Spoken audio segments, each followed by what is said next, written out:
आदरणीय श्रोता नमस्कार, शुभ प्रभात। हामी रेडियो बाजुरा 104 मेगाहर्जसँगै इन्टरनेट अनलाइन www.radiobajuरा.org मार्फत संसारभरकै साथ प्रसारण भइरहेको बिहानी सेवामा उपस्थित भइसकेका छौँ। कार्यक्रम सतमार्ग लिएर प्राविधिकतर्फ साथी गमसँगै म गङ्गराज। कार्यक्रम सतमार्गमा हामीले श्रीमद् भागवत गीता वाचन गर्दै आइरहेका छौँ। आज श्रीमद् भागवत गीताको दोस्रो अध्यायको अन्तिम पृष्ठतिर गएका छौँ। सुन्दै गर्नुहोला। वेद 3 गुणसम्म नै प्रकाश पार्दछन्। यसको अगाडिको कुरा उनलाई थाहा हुँदैन। यसैले अर्जुन, तिमी 3वटै गुणबाट माथि उठ, अर्थात् वेदहरूको कार्यक्षेत्रबाट अगाडि बढ। कसरी बढ्ने? यसमा श्री कृष्ण भन्नुहुन्छ, वेदान्त सुख दुःख द्वन्द्वहरूबाट रहित नित्य सत्य वस्तुमा स्थित र योग सक्षमलाई नै चाहँदैन, आत्मपरायण हो। यस प्रकार माथि उठ प्रश्न उठ्छ, किनकि हामी नै उठौँ वा कसैले वेदहरूबाट माथि उठाएको पनि छ। श्री कृष्ण भन्नुहुन्छ कि अगाडि जो पनि पढ्छन् र ब्रह्मालाई जान्दछन् त्यो विप्र हो। चारैतिरबाट परिपूर्ण जलाशय प्राप्त भएपछि मानिसको सानो जलाशयबाट जति प्रयोजन रहन्छ, राम्रो प्रकारले ब्रह्मालाई जान्ने ब्राह्मणलाई वेदहरूबाट त्यति नै प्रयोजन रहन्छ। तात्पर्य यो छ कि त्यो जो वेदबाट माथि उठ्छ त्यो ब्रह्मालाई नै जान्दछ, यदि त्यही नै ब्राह्मण हो। अर्थात् तिमी वेदहरूबाट माथि उठ, ब्राह्मण बना। अर्जुन क्षत्रिय थियो। श्री कृष्ण भन्नुहुन्छ कि ब्राह्मण बना। ब्राह्मण, क्षत्रिय इत्यादि वर्ण स्वभावको क्षमताहरूको नाम हो। यो कर्म प्रधान छ कि जन्मदेखि निर्धारित हुने कुनै रूढी जसलाई गङ्गाको धारा प्राप्त छ त्यसलाई क्षुद्र जलाशयबाट के प्रयोजन? कोही त्यसमा शौच लिन्छ भने कोही पशुपालनलाई जलाशयमा नुहाइदिन्छ। यसको अगाडि कुनै प्रकारको उपयोग छैन। यसै प्रकार ब्रह्मालाई साक्षात जान्ने यस वृप महापुरुषको त्यस ब्रह्माण्डको ब्राह्मणको वेदहरूबाट त्यति नै प्रयोजन रहन्छ। अवश्य वेद रहन्छ, किनकि आउने पिँढीहरूको लागि उनको उपयोग छ। त्यहीबाट वार्ता आरम्भ हुन्छ। यसपछि योगेश्वर श्री कृष्ण कर्म गर्ने बेलामा गर्नुपर्ने सावधानीहरूको प्रतिपादन गर्नुहुन्छ। कर्म गर्नुमा कुनै तिम्रो अधिकार छ, फलमा कहिले पनि होइन। यस्तो सम्झनु कि फल छँदै छैन, फलको आशामा गर्ने पनि नहो र कर्म गर्नुमा पनि तिम्रो श्रद्धा पनि नहोस्। अहिलेसम्म योगेश्वर श्री कृष्णले 39 श्लोकमा पहिलो पल्ट कर्मको नाम लिनुभयो, तर यो भन्नु भएन कि त्यो कर्म के हो र त्यसलाई गर्ने कसरी। त्यो कर्मको विशेषताहरूमाथि प्रकाश पार्नु भएको छ। अर्जुन, यस कर्मद्वारा तिमी कर्मको बन्धनबाट राम्रो प्रकारले मुक्त हुनेछौ। र अर्को रहेको छ, यसमा आरम्भको अर्थात् बिउको नाश छैन। आरम्भ गरिदिए भने प्रकृतिसँग त्यसलाई नष्ट गर्ने कुनै उपाय छैन। अर्को छ, यसमा सीमित फल रूपी दोष पनि छैन कि स्वर्ग रिद्धि सिद्धिहरूमा अल्झाएर उभ्याइदिनेछ। यस कर्मको थोरै पनि साधन जन्म मरणको भयबाट उद्धार गरिदिने वाला हुन्छ। तर अहिलेसम्म उनले यो भनेनन् कि त्यो कर्म के हो, गर्ने कसरी। यसको अध्यायको 41औं श्लोकमा उहाँले भन्नुभएको छ, यसमा निश्चयात्मक बुद्धि एउटै नै हो, क्रिया एउटै नै हो। अनि के धेरै क्रिया गर्नेहरू भजन गर्दैनन्? होइन। श्री कृष्ण फेरि भन्नुहुन्छ, उनी कर्म गर्दैनन्। यसको कारण भन्नुहुँदै उहाँ भन्नुहुन्छ कि अविवेकीहरूको बुद्धि अनन्त शाखा भएका हुन्छन्। यसैले ऊ अनन्त क्रियाहरूको विस्तार गरिलिन्छ। उनीहरू देखावटी शोभायुक्त वाणीमा यी क्रियाहरूलाई व्यक्त पनि गर्दछन्। उनीहरूको वाणीको छाप जसको हृदयमा पर्दछ उसको बुद्धि नष्ट हुन्छ।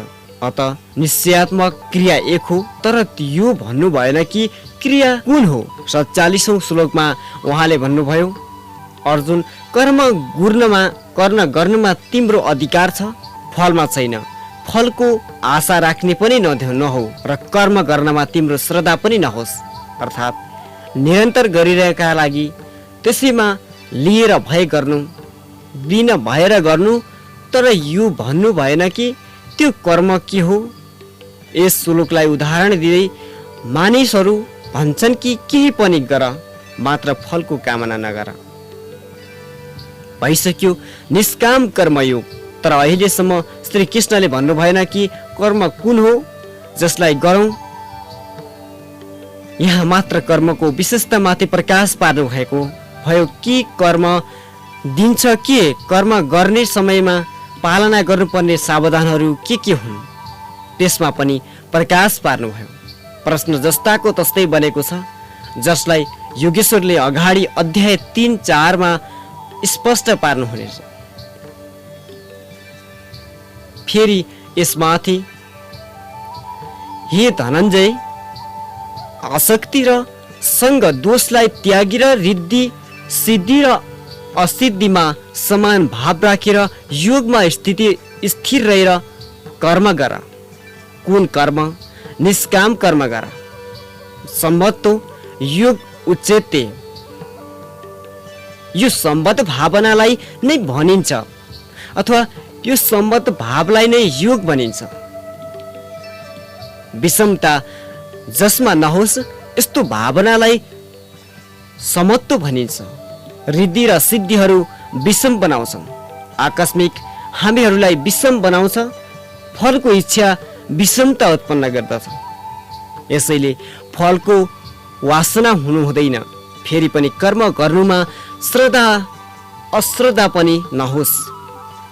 देखेको सुनेको सबै वस्तुहरूमा आसक्तिको त्याग गरेर प्राप्ति र अप्राप्तिको विषयमा नसोचेर मात्र प्रयोगमा स्थिति रहँदैन।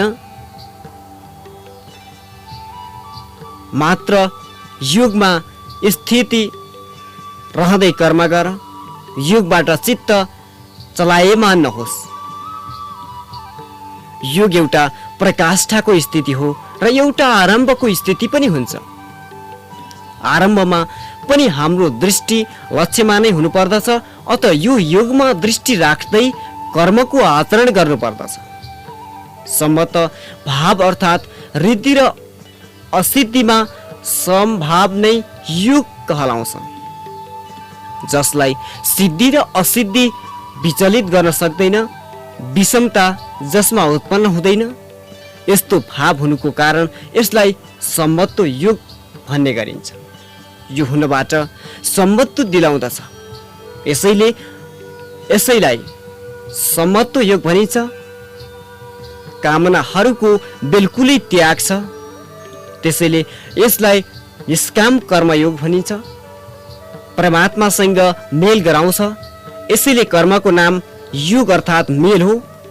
यसमा बौद्धिक स्तर ध्यान राख्नु पर्दछ कि सिद्धि र असिद्धिमा सम्भाव नहोस्, समभाव रहोस्, आसक्ति नहोस्, फलको आसना आउन नपरोस्। यसैले यही निष्काम कर्म योग बुद्धि योग पनि कहलाउँछ। धनञ्जय, कर्म वासना युक्त कर्म बुद्धि योगबाट धेरै टाढा छन्। फलको कामना गर्नेहरू कृपण हुन्। उनीहरू आत्मसँग उदारताको व्यवहार गर्दैनन्। अत समत्व बुद्धि योगको आश्रय ग्रहण गर। त्यस्तो काम छ त्यस्तै पायो भने त्यसलाई भोग्नको लागि शरीर धारण गर्नुपर्ने हुन्छ। आवागमनलाई भनेको छ भने कल्याण कस्तो? साधकले त मोक्षको पनि वासना राख्नु हुँदैन, किनकि वासनाबाट मुक्त हुनु नै मोक्ष हो। फलको प्राप्तिको चिन्तन गर्नाले साधकको समय व्यर्थ नष्ट हुन जान्छ र फल प्राप्त भएपछि त्यस फलमा अल्झिन्छ। उसको साधन समाप्त हुन जान्छ। अगाडि ऊ भजन किन गरोस्, त्यहाँबाट त्यो बाटो बिराएर जान्छ। यसैले सम्मत बुद्धिले योगको आचरण गरौँ। ज्ञान मार्गलाई पनि श्री कृष्णले बुद्धि योग भन्नुभएको थियो कि अर्जुन, यो बुद्धि तिम्रो लागि ज्ञान योगको विषयमा भनियो र यहाँ निष्काम कर्म योगलाई पनि बुद्धि योग भनियो। वस्तुत दुवैमा बुद्धिको दृष्टिकोणकै अन्तर छन्। त्यसमा लाभ हानिको परीक्षा गरेर उसलाई जाँच गरेर हिँड्नुपर्छ। यसमा पनि बौद्धिक स्तरमा समत्व बनाइराख्नु पर्दछ। यसैले यसलाई समत्व बुद्धि योग भनिन्छ। यसैले धनञ्जय, तिमी समत्व बुद्धि योगको आश्रय ग्रहण गर, किनकि फलको वासना गर्ने अनन्त कृपण छन्। बुद्धियुक्त जहाँ तिह उभि सुकृतिष्ट तस्मा गोधाई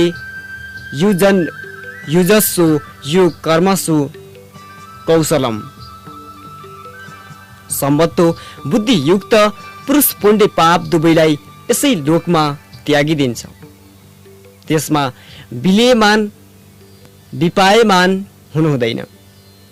यसैले सम्मत्तो बुद्धि योगको लागि चेष्टा गर। यो कर्मसु कौशलम। सम्मत्तो बुद्धिको साथ कर्मयोग कर्महरूको आचरण कौशल नै योग गर। संसारमा कर्म गर्ने दुई दृष्टिकोण प्रचलित छन्।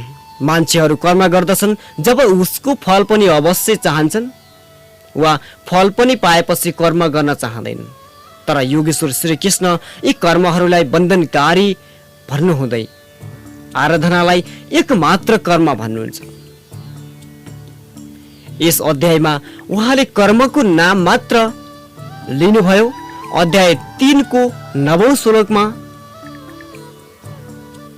यसको परिभाषा दिनुभएको छ र 4थो अध्यायमा कर्मको स्वरूपमाथि विस्तारपूर्वक प्रकाश पार्नु भएको छ। प्रस्तुत श्लोकमा श्री कृष्णले सांसारिक परम्पराबाट हटेर कर्म गर्ने विधि बताउनु भयो कि कर्म त गर, श्रद्धापूर्वक गर, तर फलको अधिकारलाई स्वेच्छाले छोडिदेऊ।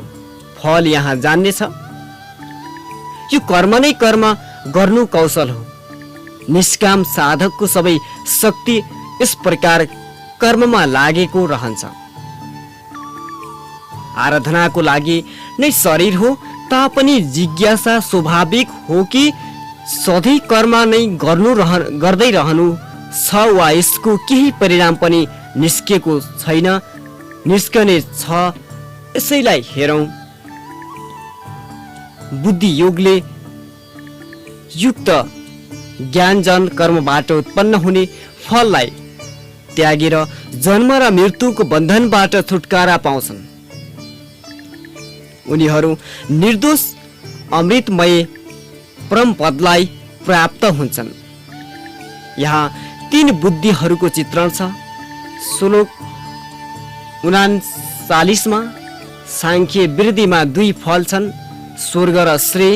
श्लोक 51 मा कर्मयोग प्रवृत्ति बुद्धिको एउटै फल छ। जन्म मृत्युबाट मुक्ति, निर्मल अविनाशी पदको प्राप्ति मात्र यी 2 नै योग क्रिया हुन्। यस बाहेक अरू बुद्धि अविवेकी जन्य छ। अनन्त शाखाहरू भएका छन् जसको फल कर्मयोगको लागि पटक पटक जन्म हुन्छ अथवा पटक पटक जन्म मृत्यु भइरहेको हुन्छ। अर्जुनको दृष्टि त्रिलोकको साम्राज्य र देवताहरूका स्वामीपनसम्म नै सीमित थियो। यतिसम्मको लागि पनि त्यो युद्धमा प्रवृत्त हुन सकिरहेको थिएन। यहाँ श्री कृष्ण उसलाई नयाँ तथ्य उद्घाटित गर्नुहुन्छ कि आसक्ति रहित कर्मद्वारा अनादमय पद प्राप्त हुन्छ। निष्काम कर्मयोगले परम पदलाई दिलाउँदछ जहाँ मृत्युको प्रवेश छैन। यस कर्ममा प्रवृत्ति कहिले हुनेछ। जुन कालमा तिम्रो प्रत्येक साधकको बुद्धि महरूपी हिलोलाई पूर्ण पार गरेको हुन्छ। अहिले अलिकति पनि मोह रहँदैन, न पुत्रमा, न धनमा, न प्रतिष्ठामा। यी सबैबाट सम्पर्क टुटेपछि त्यस बेला जो सुन्ने योग छ त्यसलाई तिमी सुन्न सक्नेछौ र सुन्ने अनुसार वैराग्यलाई प्राप्त हुन सक्नेछ, अर्थात् त्यसलाई आचरणमा पनि गर्न सक्नेछौ। अहिले जुन श्लोक सुन्ने लायक छ त्यसलाई न त तिमीले सुन्न पाएका छौ र आचरणको प्रश्न नै खडा हुनेछ। त्यसैले यसै योग्यतामा फेरि प्रकाश पार्नुहुन्छ। अनेकौं प्रकारको वेद वाक्यहरूलाई सुनेर विचलित भएको तिम्रो बुद्धि जब परमात्मा स्वरूपमा समाधिर भएर अचल स्थिति हुन्छ, स्थिर हुनेछ, तब तिमी समत्व योगलाई प्राप्त हुनेछौ, पूर्ण स्थितिलाई प्राप्त गर्नेछौ, जसलाई अनामय पद परम पद भनिन्छ। यो नै योगको प्रकाष्ठा हो र यो नै अप्राप्तको प्राप्ति हो। वेदहरूबाट पनि यही शिक्षा मिल्छ, तर श्री कृष्ण भन्नुहुन्छ श्रुति विप्रतिभाता, श्रुतिहरूको अनेकौं सिद्धान्तहरूलाई सुनेर बुद्धि विचलित हुन जान्छ। सिद्धान्त त अनेकौं सुनियो, तर जो सुन्ने योग छ मानिसहरू त्यसबाट टाढा नै रहन्छन्। यो विचलित बुद्धि जुन समय समाधिमा रहन स्थिर हुनेछ, तब तिमी योगको प्रकाष्ठामा अमृत पद प्राप्त गर्नेछौ।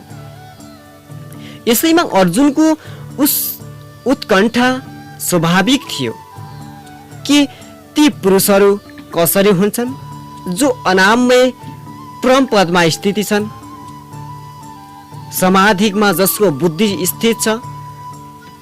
उनले प्रश्न गरे, समाधान गर्न सकिन्छ, त्यो आत्मा नै समाधान हो। अनादि तत्त्वमा जसले समत्व प्राप्त गर्दछ उसलाई समाधित भनिन्छ। अर्जुनले सोधे, केशव समाधित स्थिति बुद्धिहरूको महापुरुषको के लक्षण हुन्छ?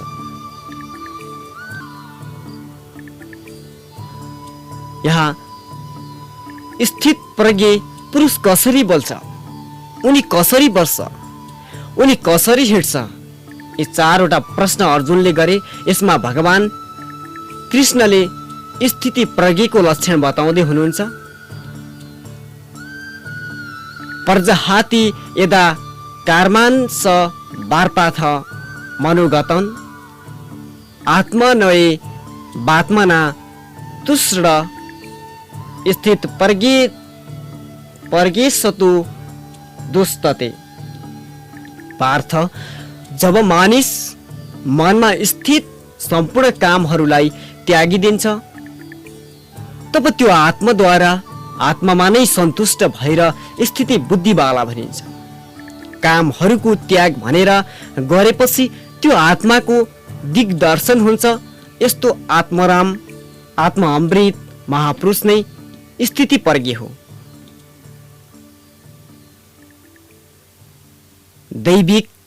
दैहिक तथा भौतिक दुखहरूमा जसको मन उद्दिन हुँदैन, सुखहरूको प्राप्तिमा जसको स्पर्ह हटिसकेको छ, तथा जसको राग भय र क्रोध नष्ट भइसकेका छन्, मननशीलताको चरम सीमामा पुगेको यस्तो मुनि स्थिति प्रज्ञ कहलाउँछ। उसको अरू लक्षण बताउँछन्। जो पुरुष सर्वत्र स्नेह रहित भएर शुभ अथवा अशुभलाई प्राप्त भएर न प्रसन्न हुन्छ न दोष गर्दछ, उसको बुद्धि स्थित छ। शुभ त्यो हो जो परमात्मा स्वरूपमा लगाउँछ। अशुभ त्यो हो जो प्रकृतितिर लिएर जान्दछ। तर स्थिति प्रज्ञ पुरुष अनुकूल परिस्थितिहरूबाट न प्रसङ्ग हुन्छ र न प्रतिकूल परिस्थितिहरूबाट दोष गर्दछ, किनकि प्राप्त हुने योग वस्तु त्यसबाट अलग छैन र न त पतित गर्ने विकारहरू उसको लागि गर्छन्। अर्थात् जब साधनसँग उसको आफ्नो कुनै प्रयोजन रहने यस्तो पुरुषहरूलाई स्थिति प्रज्ञ भनिन्छ। जुन प्रकार कछुवा आफ्नो अङ्गलाई समेट्छ, ठिक यसै प्रकार यो पुरुष जब सबैतिरबाट आफ्नो इन्द्रियहरूलाई समेट्छ तब उसको बुद्धि स्थित हुन जान्छ।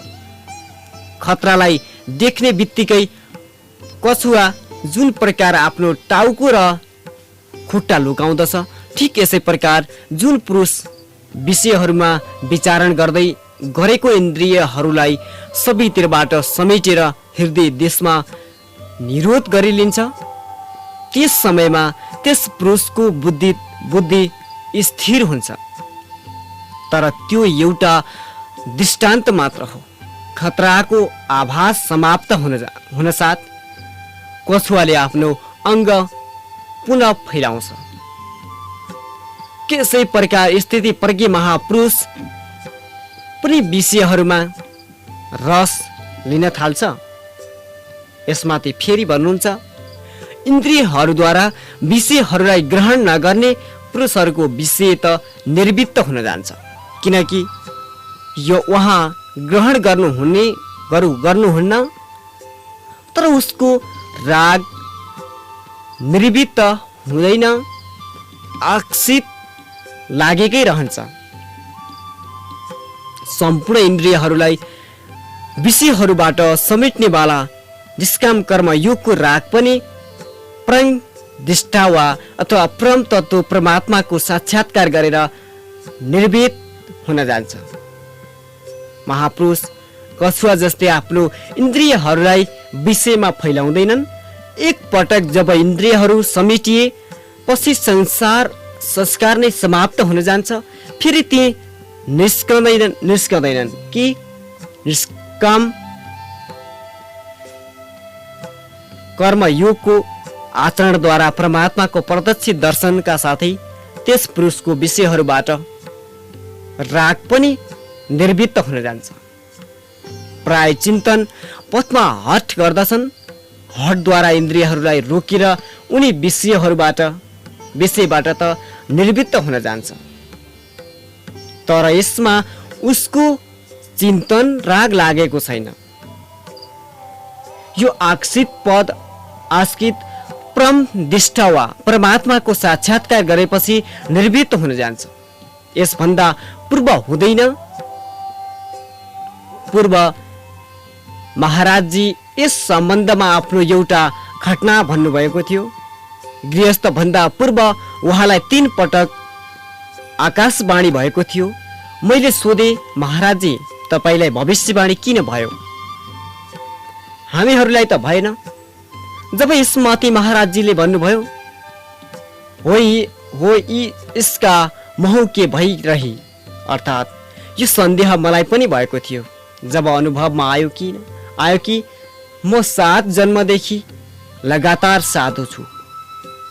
4 जन्म मात्र साधु जस्तै भेष बनाए, तिलक लगाए, कहिले विभूषित लगाए, कतै कमण्डल लिएर विचारण गर्दैछु। यो क्रियाको ज्ञान थिएन, तर अघिल्लो 3 जन्मदेखि राम्रो साधु छु जस्तो हुन पर्दथ्यो। ममा यो क्रिया जागृत थियो। अघिल्लो जन्ममा पार लागिसकेको थियो, निर्वृत्त पनि हुनै लागेको थियो। तर 2 इच्छाहरू बाँकी रहेका थिए, एउटा स्त्री र अर्को गाँजा। अन्तमा इच्छा थियो, तर बाहिरबाट मैले शरीरलाई दृढ राखेँ। मनमा वासनामा लागेको थियो, यसैले जन्म लिनु पर्यो। जन्म लिने बित्तिकै भगवानले थोरै समयमा सबै थोक देखाएर सुनाएर निर्वृत्त दिलाउनु भयो कि 2-3 लबेटा दिएर साधु बनाइदिनु भयो। ठिक यही कुरा श्रीकृष्ण भन्नुहुन्छ कि इन्द्रियहरूद्वारा विषयलाई ग्रहण नगर्ने पुरुषहरूको विषम त निर्वृत्त हुन जान्छ, तर साधनाद्वारा परम पुरुष परमात्माको साक्षात्कार गरेपछि त्यो विषयहरूको रागबाट पनि निर्वृत्त हुन जान्छ। अत जबसम्म साक्षात्कार हुँदैन, कर्म गर्नुपर्दछ। श्रोता, आजलाई भने कार्यक्रम सतमार्गको समय सकिसकेको छ। भोलि बिहान ठिक 5:30 तपाईँहरूमाझ यो कार्यक्रम लिएर आउनेछौँ। यो कार्यक्रममा हामी श्रीमद् भागवत गीता वाचन गरिरहेका छौँ। हामी भोलि 3रो अध्यायमा प्रवेश गर्नेछौँ। आजलाई भने प्राविधिकतर्फ सहयोग गर्ने प्राविधिक साथी गम विश्वकर्मालाई धेरै धेरै धन्यवाद दिँदै म गंगराज पण्डित भोलि बिहान ठिक यसै बेलासम्मका लागि बिदा हुन्छु। नमस्ते, शुभ दिन।